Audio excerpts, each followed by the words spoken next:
what's your exit plan? How are you going to scale?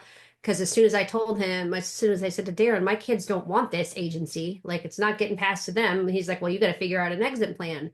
So I had to raise my prices a lot because if I'm only going to work with one client at a time, that means your price goes up huge. And for me, they're a little bit longer projects than like a lead gen, like, 30-day projects or something like that, which is then where back to the top of the hour where Anthony comes into play because we're doing a little bit of a pivot this year and trying to add on the piece that's missing that again, Darren and I originally talked about way back when was um my my revenue goes like this. I make decent money. I won't throw it out. I make good money, but it's like, you get a $30,000 client and then you don't get a client for the next month, or you get a $50,000 client and then you don't. And so Ebb and it's flow. not right. It ebbs and flows, which is fine. And it is fine.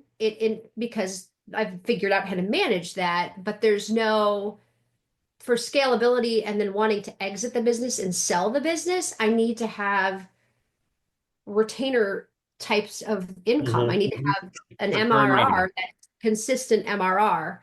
So we're doing a little bit of a pivot and adding on an additional service. If you, I'm being vague because I will tell you guys all about it when we're there. Anthony and I are still ironing out the kinks.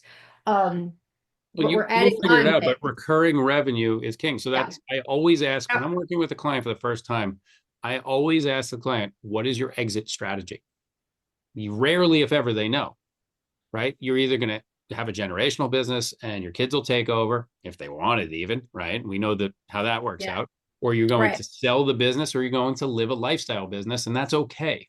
But if Right. you know that you're going to sell your business eventually, then every step you make, people, processes, product, structure of the business, even the expenses you take, has to be in consideration with, is this going to help my valuation when I sell the business? It's a different Well, way to and manage a have business.